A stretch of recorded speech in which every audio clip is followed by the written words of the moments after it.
Yer, what's poppin' YouTube? Here are my predictions for UFC 262. This is a really quick turnaround. We had a pay-per-view just a couple weeks ago, and now we're having another one where the main event is Oliveira, Charles Do Bronx Oliveira, and Michael Chandler for the vacant lightweight championship. Now, if you guys are new to the channel, I just want to let you guys know my shit straight off the dome, top of the head, coming through with these predictions. So yeah, let's get straight into it. I'm going to be predicting 4 fights on this card. And the first one is what I could think is going to be a banger of a fight. It's almost guaranteed to be a banger of a fight in the featherweight division as Shane Burgos, the number 9 ranked contender, takes on Edson Barboza. Now, man, these two men are bona fide strikers. This fight will have probably 0 grappling, 0 wrestling. There might be some clinch work, but I think there's going to be 0 grappling, 0 wrestling. This fight, these two men are going to stand up and bang with each other. Now, to start off with Shane Burgos, his strengths are pressure, man. He just is relentless with his pace, relentless with his pressure, will not take a back step, and he has good power in both hands. I won't say like really, really strong power, but he has good power in both hands. He's a pretty good striker. Like I said, the volume is on point, and really, I think his best attribute is his pressure. He will eat shots and just continue walking forward and just throwing blitzes at you. And I think stylistically that does really well. Like, is a really well style to go up against Edson Barboza. And one of Edson Barboza's weaknesses is that when he gets pressure, when people put him against the cage and on his back foot, Barboza, is not the same fighter as when, they're an equal stance in the middle of the octagon, or if even Barboza's pressuring. And so I think Burgos' pressure is going to be a big upside for him. But there's going to be a huge weakness for Burgos, and every time he fights, it's there. And his lack of defense. Burgos chin up, hands down. A lot of the times when he fights, it's just chin up, hands down. Fundamentally incorrect. And it allows him to get clipped multiple times by Josh Emmett in his last fight, or by Calvin Kattar in a previous fight. You know what I'm saying? Like, his hands being low and his chin being up, him not getting his head off the center line is just really just a problem. I think Barboza's gonna really have a field day with that. I think Barboza's gonna be able to pick at Burgos to the body, to the head. Both these guys, like I said, they're powerful, but I don't think they don't have like that one punch put you to sleep. Now, Barboza has brutal kicks. Barboza's kicks are 1 shot, 1 kill. He lands a clean kick on Burgos, it's going to be night-night. And I just think Barboza, he's just going to be so much quicker than Burgos. I think even though he's going to be on, I think he will be getting pressure by Burgos. I think he will still have some success. I think ultimately he's going to beat up Burgos. I see this fight going very similarly to the Barboza versus Hooker fight. If you guys remember that fight, where, yeah, Hooker was getting some stuff off, and I think Burgos is going to get some stuff off. I think Burgos is going to be more pressuring than Hooker. But, he's going to be able to get some stuff off. I think Burgos is going to have more success than Hooker, because I think his pressure is going to allow him to have more success than Hooker. But I think ultimately, Barboza is just going to be a little too much. I think just his striking is just next level. Barboza is so quick and just so technical. It says you don't want to strike with this guy. You just don't. It's very rare that people can strike with Barboza and say they came out on top. So my final prediction on this fight, it's going to be Edson Barboza. I think he's going to get a 3rd round stoppage. I think he's going to be battering up Shane Burgos. Shane Burgos is going to land some stuff on Barboza too, but I think Barboza is going to be able to eat it. And then I think it's going to be a barn burner, back and forth fight. I think Barboza, is going to be able to land a big kick on Burgos late in that 3rd round, or in the middle of that 3rd round, and eventually get a TKO or KO. He's going to be able to stop Burgos with a head kick. I see a head kick, man, really rocking Burgos bad and leading to the finish.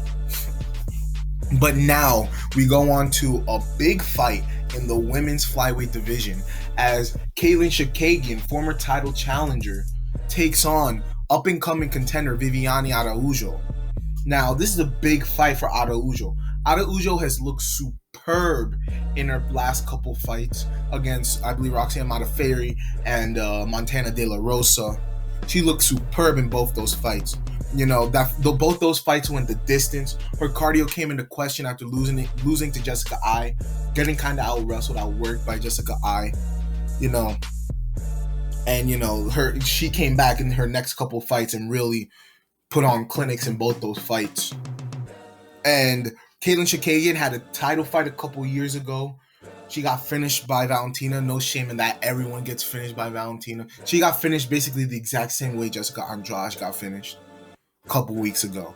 So yeah, there's no shame in that. Valentina's just different level. But Chookagian's had really good success in this flyweight division. She's beaten really, really good contenders. Like, I believe she beat Joanne Calderwood. I think she lost to Jessica Eye, but that was like kind of like an iffy decision. But yeah, she's had some good wins. She just fought Jessica Eye recently. She hasn't had the most success, but she's beaten some good contenders. She's beaten some good competition. But I think she beat Jennifer Maia, and I also think she beat Antonina Shevchenko. So, she's been iffy, but overall she's beaten a lot of top contenders. And but technically, it's an interesting fight. I think Viviane Araujo is a better grappler than Katlyn Chookagian, just straight up. I think Viviane has better takedowns, better jiu-jitsu. She's overall the better grappler. Now, will she be able to get Katlyn Chookagian down? Maybe. Will she even want to get Katlyn Chookagian down? Because Viviane Araujo has very sharp striking. She's very quick. She's pretty powerful for the division. She has really solid stand-up. But I think in the stand-up, Katlyn Chookagian is going to give Viviane some problems, because usually Viviane is pretty big for the division, but she's not as big as Chookagian or as long as Chookagian. Chookagian's going to have a longer reach. She's going to be taller. Chookagian's probably going to throw out more volume, and she's going to throw up a variety of strikes. Now, Viviane's going to have more power. And Viviane, I think she's just more ferocious, more violent in there with her striking. It's tough. I think the striking can go either way. I think the striking really depends on who's on that night. But I really think the X factor is if Viviane decides to wrestle and grapple with Chookagian. Viviane, like I said, her past couple fights, she's gone 3 pretty tough rounds. You know what I'm saying? In terms of pace and volume. Like pretty high pace. Not like extreme high, because she was controlling it. It's easier to maintain your cardio when you control the fight. But, they were pretty high-paced fights. She put out a good amount of volume. And so if she's able to wrestle Chookagian and just mix it up, even if she's not able to get the takedowns, mix it up. Get into the clinch. Try to threaten submissions. Mix it up along with the striking. She could give Chookagian some true problems. But I think if it's just striking alone, it's literally 50-50. I literally think it's 50-50. But I think overall, my final prediction, I'm going to go with Viviane Araujo. I think she's going to get a decision. I think as long as she mixes it up, gets some takedowns, mixes that in with her striking, keeps Chookagian guessing, keeps Chookagian on the back foot. Don't let Chookagian get too much off, because Chookagian has a great coach in Mark Henry. Those codes are always, fun to watch. He throws out some weird-ass codes. So, and it could, they're really good game planners there with Mark Henry, So they might have something for it. But I think if this fight is purely striking, it can literally go 50-50. But I think if Viviane Araujo has good cardio like she's shown in her past couple fights and mixes in takedowns just to keep Chookagian thinking, Viviane should be able to get a decision. So now we go on to the co-main event of the evening. Tony Ferguson, one of the best lightweights of all time, makes his return against Beneil Dariush, who is on, I believe, a 4-fight win streak? 3 or 4 fight win streak? Something like that. It's either 3 or 4 fight win streak, and he's getting a top contender that he asked for after beating Carlos Diego Ferreira in his last fight.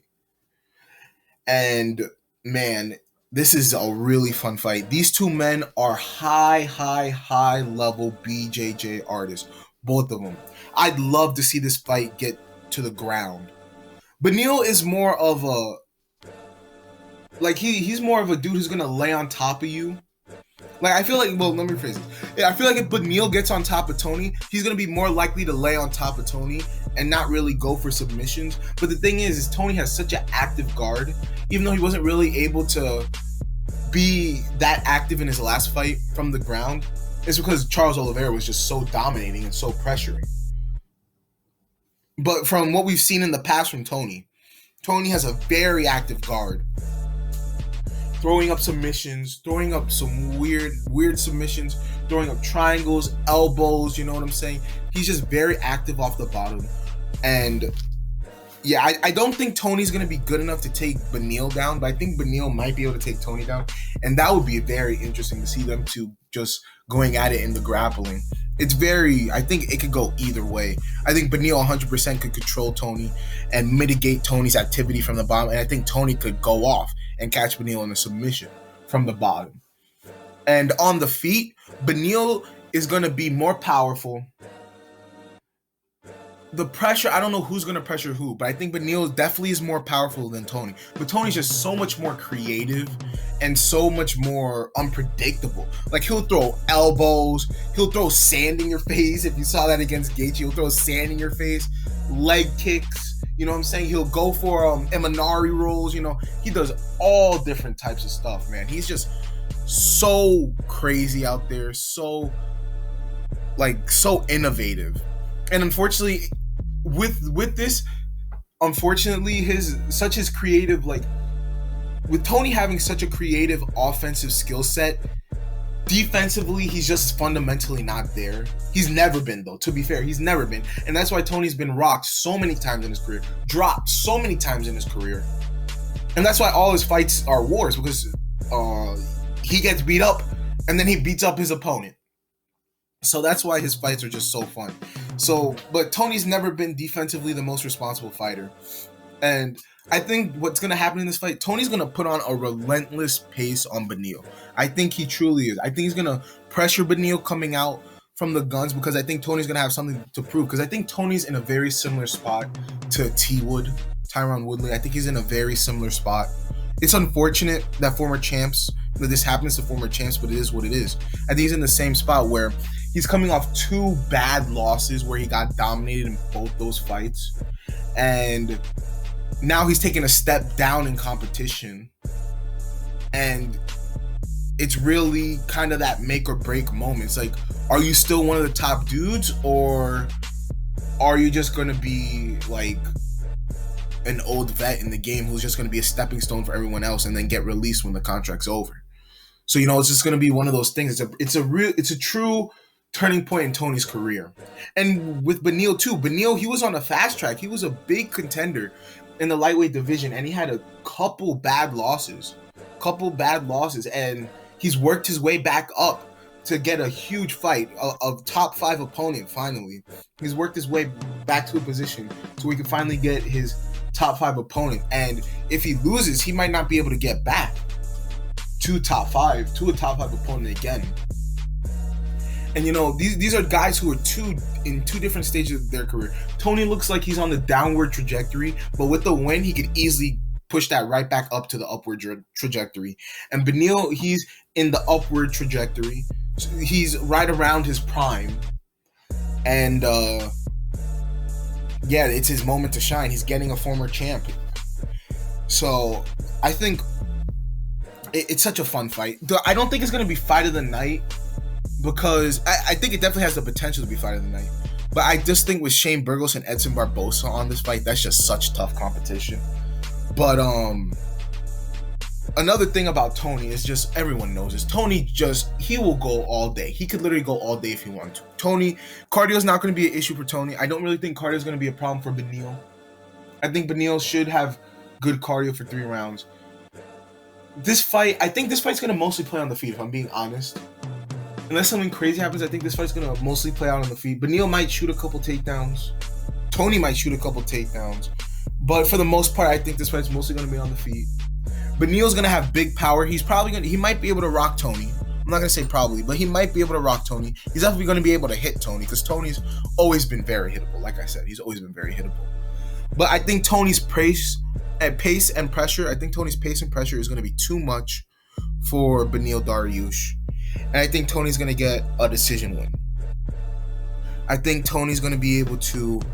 I think he's probably gonna get beat up in that first round. Not gonna lie, Beneil's probably gonna shoot, might even get him down. He's gonna strike with him. Beneil has real power. Beneil has good leg kicks as well. I think Tony's probably. I don't know if he's gonna get beat up, but he's probably gonna get outstruck for the first round. But I think he's really gonna do like he always does, pick it up in that second and third round and really start putting pace and pressure on Beneil. And I could easily see Tony getting a stoppage win.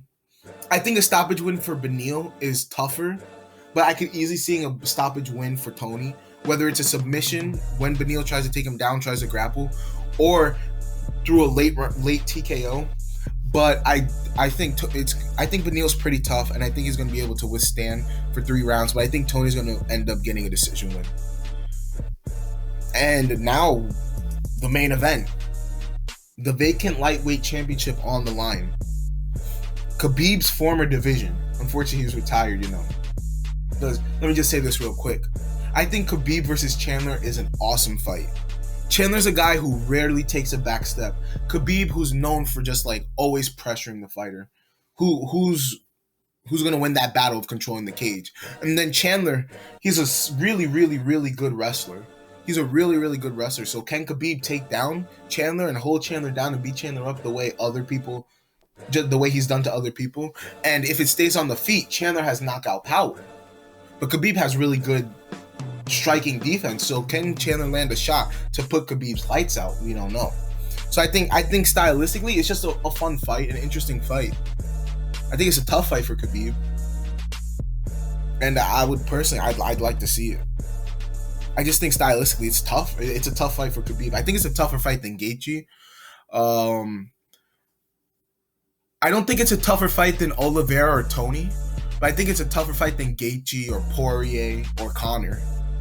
So, who were his last 3 opponents. So, but it is what it is. Khabib's retired, So, let him enjoy his retirement, But we got this awesome fight. Charles Oliveira and Michael Chandler. Charles Oliveira has fought hard. I think he's on what now? A 9-fight win streak, 8-fight win streak. His last loss was to Paul Felder like 6 years ago. Well, no, not 6 years ago. I think it was 4 years ago. Was his last loss to freaking Paul Felder. And Michael Chandler, he lost like a year ago to Patricio Pitbull, but Patricio Pitbull is one of the best in the world in both the featherweight and the lightweight division. So there's no real shame in that. But Michael Chandler's come into the UFC and made a huge impact. First fight, first minute in the octagon, boom, big left hook. Sat down Dan Hooker, who is a very competent striker, trains with Israel Adesanya. Sits that boy down and puts him out. And Charles Oliveira in his last fight, huge win over Tony Ferguson. Dominated Tony, honestly. Just took him down, held him down, almost tapped him with that nasty armbar. But yeah, this fight, it's interesting. Charles Oliveira, he has struggled against pressure fighters before, like Max Holloway.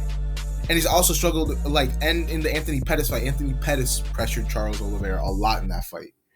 But Michael Chandler is a very, very pressuring fighter. He always takes control of the center of the octagon from the minute the fight starts, or the center of the cage. From the moment the fight starts all the way to the final bell. He just takes control. He just takes the center. And he's always backing his opponents up. Now, Chandler, he's always setting up for that big right hand. He's setting up for that big right hand. The big right hand is not what knocked out Hooker, but that's what he's always setting up for. Because that's his moneymaker. That left hook was a really, really good left hook. And it landed flush on Hooker's chin. But he's really looking for that big right hand. And Oliveira has shown, he can get clipped by a right hand. In that Kevin Lee fight specifically. He was getting clipped multiple times by that right hand. But Chandler's going to be pressuring Oliveira. Oliveira, when he does get pressured, in the past, it wasn't featherweight. was at a lower weight class, and it was against elite competition.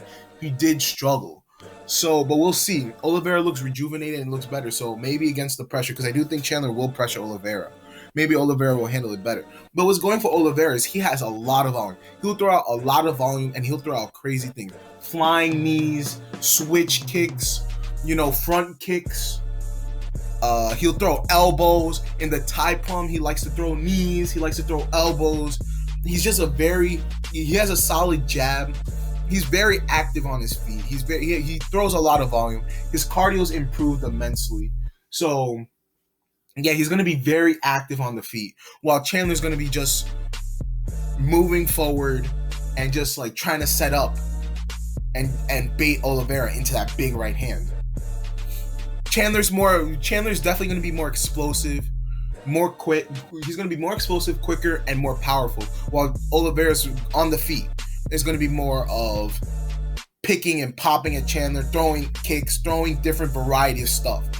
I don't really think Oliveira has power to put Chandler down, put Chandler away early. I think if Oliveira's going to get a finish due to strikes, it's going to be later in the fight when Chandler starts to gas more, because the way Chandler fights, he's not keeping that up for 5 rounds. It's just not happening. Now, he could last 5 rounds. He's just not going to be as effective, because Chandler throws everything 100%, and he throws everything 100%. Everything's explosive, and just by the time the 4th and 5th round comes, that explosiveness is not going to be there as much.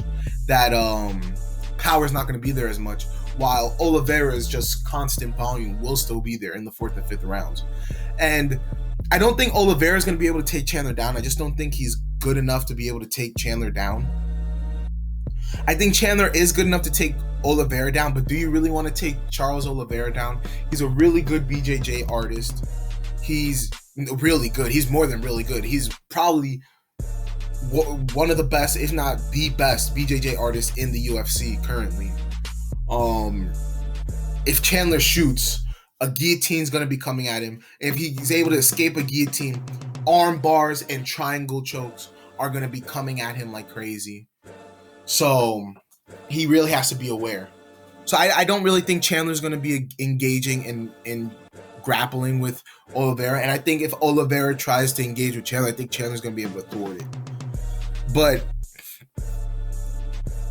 basically it's going to come down to, can Oliveira, I think the real question of this fight is, can Oliveira withstand the early barrage? Because in the first few rounds, Michael Chandler is a problem for everybody. He's a problem for everybody because he can out-wrestle you. So if you're not a good wrestler, he can out-wrestle you. On the feet, he has power to knock out anybody in the division. And he's explosive and quick. So by the time you see his punch coming, by the time you think you're ready to brace for the punch, it's already landed on your chin and you're going out. So it really comes down to, I think, in my eyes, it comes down to, can Oliveira withstand the early barrage, quickness, explosiveness of Chandler and get it to the later rounds where he could really put it on Chandler. So that goes on to my pick. It's a tough one. This fight could go either way. Oliveira's looks super impressive in his last, like I said, 8-fight win streak, I believe it is. And Chandler came into the UFC with the bang. But ultimately, my prediction, I'm going to go with Chandler. I'm going to go with the second round stoppage. I think he's going to be able to TKO Charles Oliveira in the second round. I think in the first round, Chandler's going to come out there with pressure. I think Oliveira's going to have some... He's going to be able to throw out his jab, throw out some front kicks, keep Chandler, at a pretty good distance where he feels safe. But I think eventually, I think Chandler's going to come really close and landing that right hand a few times in that first round. And I think in the second round, he's going to be able to finally get it. I think he's going to be able to set traps. And I think he's eventually going to clip Oliveira. And I think he's going to be able to get Oliveira out of there in the second round. And we're going to have a new champion, Michael Chandler, the new face of the lightweight division, with Khabib being retired. And yeah, a star will be born on Saturday night. Whether it's Oliveira or Chandler, a star will be born that night. I don't think this fight's going to go the distance. Whoever wins this fight, I think they are going to win by a stoppage. But I think with more with Oliveira, unless Chandler's stupid and tries to wrestle Oliveira and Oliveira gets an early submission, I don't really see Oliveira being able to get a early stoppage of Chandler. I think if Charles is going to get a stoppage, it's going to come later, third, fourth, fifth rounds. And for Chandler, vice versa. I think Chandler, if he's going to get a stoppage over Oliveira, it's going to be early, first, second round, maybe early third. But yeah, those are my predictions for UFC 262. This card is pretty good. Unfortunately, it has been riddled by cancellations. Unfortunately, Edmund Shabazian versus Jack Hermanson, which was a fight I was looking forward to, got scrapped from this card. And the big one, Nate Diaz and Leon Edwards, which was supposed to be a 5-round co-main event, also scrapped from this card. It happens, you know. The world we're living in right now with COVID and all this shit, you know. Canceled fights, it's gonna happen. But the fight, like, overall, this pay-per-view is still a very, very, very, very fun card. So let me know down in the comments below who you think is gonna win the main event and who you think is gonna win all the other fights below the main event. And yeah, if you enjoyed the video, subscribe, like. But honestly, I'm just looking for an interactive community. Like I said, I've said this in previous posts. I'm looking for an interactive community. Comment down below your opinions. I'll reply to you as soon as I can. And, you know, I really want to interact with you guys. But that's all I got. I'm gone.